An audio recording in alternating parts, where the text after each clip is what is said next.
ध्यान लगाते हुए साथ ही इस पावन पवित्र स्थली पर पधारे हुए हमारे सभी बड़े बुजुर्ग, युवा साथी, माता बहन और बेटियां हैं।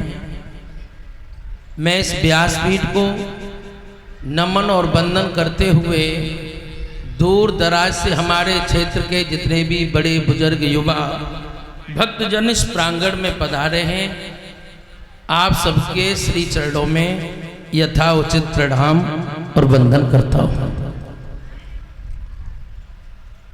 भाइयों, परम सम्मानीय बड़े भ्राता राकेश यादव प्रधान जी ने बड़ी मेहनत, बड़ी निष्ठा, बड़ी ईमानदारी से प्राणों के प्राण परमात्मा की कथा का आयोजन रखा।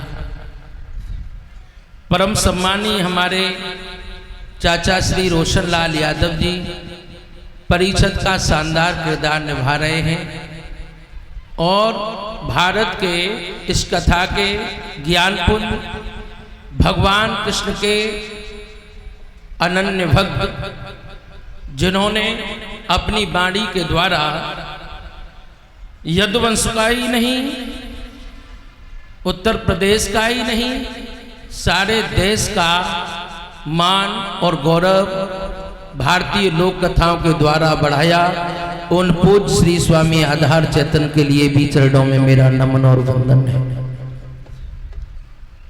वैसे मैं इस व्यासपीठ का अधिकारी नहीं हूं, मेरा अपना घर है। मेरे ताऊ के बेटे राकेश प्रधान जी आप सबके मध्य में भगवान की कथा करा रहे हैं और मेरे चाचा श्री इस कथा में परिषद का किरदार निभा रहे हैं। ये हमारे अपने परिवार की कथा है, तो बोलने का अधिकारी तो मैं नहीं हूँ। मेरे अनुज भ्राता ओमदेव चेतन बड़ी पावन कथाओं के द्वारा बड़ी मधुर भाषा में आप कथा का रसपान करा रहे थे और मुझे भी बहुत दिन बाद पांडाल में बैठ के कथा सुनने का अवसर मिला। सौभाग्य है कि आपका व्यासपीठ से सुनना हुआ और दुर्भाग्य ये रहा कि आज मैं अपने गुरुदेव को सुनना चाहता था और नहीं सुन पाया, क्योंकि समय हमारे पास भी नहीं है। कल विराम करके आए, कल फिर कथा जाके कहेंगे। लेकिन मैं इतना कहूँगा ओमदेव जी, तुम्हारे लिए भी बड़ा भाई होने के लिए बहुत बहुत साधुवाद, आशीर्वाद है। पांडाल से बाहर बैठ के ये पता नहीं चल रहा कि स्वामी आधार चेतन कथा कह रहे हैं कि कोई और है। कुछ लोग तो कह रहे थे कि स्वामी आधार चेतन युवा हो गए, तो हमने कहा इनमें उनकी झलक दिखाई देती है। मैं आपसे एक निवेदन करूंगा, पांडाल में पधारे हुए हमारे थाना एदमादपुर से आदरणीय पवन यादव जी, आपके साथियों का हृदय से धन्यवाद है। परम आदरणीय बड़े भ्राता बीरेंद्र सिंह प्रोफेसर साहब, जो हमारी समाजवादी पार्टी के पूर्व विधानसभा प्रत्याशी रहे, आपका भी हृदय से बहुत बहुत साधुवाद है। हमारे इस प्रांगण में पधारे हुए हर एक भक्त का हृदय से हम प्रधान जी, हमारा पूरा परिवार आपका हृदय से धन्यवाद करता है। आप सबका साधुवाद है।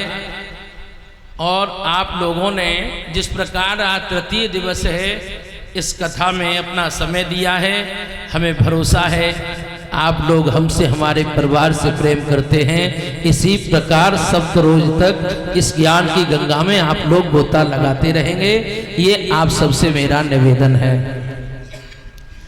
ये व्यासपीठ किसी साधारण व्यक्ति की नहीं है। ये व्यासपीठ कथा के पिरोधा, कथा सम्राट पूज्यपाद गुरुदेव स्वामी आधार चेतन महाराज की व्यासपीठ है। इस व्यासपीठ पर बैठकर हर किसी को कथा कहना, कोई इस पीठ को दाब नहीं सकता। इतना जरूर है, गुरुदेव की कृपा हो जाएगी तो इस प्रकार पीठ से आप इस पीठ को संभाल सकते हैं। और मैं ये कह सकता हूँ, आधार चेतन को पाना तो बहुत बड़ी बात है, कोई अपने जीवन में छू नहीं सकता। स्वामी जी का अपने जीवन का एक अनुभव वो ज्ञानपुंज है, और भला उनकी व्यासपीठ पर हम क्या बोल सकते हैं। ये हमारा सौभाग्य रहा कि हमारे यहाँ उनका आना हुआ। पहले भी 2013 में वो हमारे यहाँ भागवत कहने के लिए आए। दोबारा 2025 में बड़े भाई राकेश यादव जी ने, पूरे परिवार ने, नगला राम बख्श क्षेत्र के सभी भक्तों के सहयोग से उन्हें बुलाया गया। देखिए उम्र का पड़ाव सबके ऊपर आता है। आज हम जवान हैं, एक उम्र पर जब ढलेंगे तो वही स्थिति हमारी हो जाएगी। स्वामी जी 2 दिवस के लिए अस्वस्थ रहे हैं।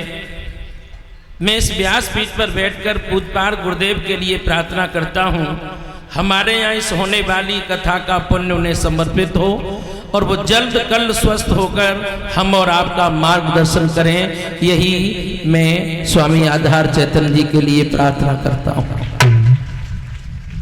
उम्र सब पर आती है, माताएं, बहन, बेटियों, मैं आपका अपना बेटा हूँ, किसी का भाई हूँ, भतीजा हूँ, और ये भी मैं मानता हूँ घर का तुलसा तुलसिया, घर में तुलसीदास को तुलसिया कहा गया था।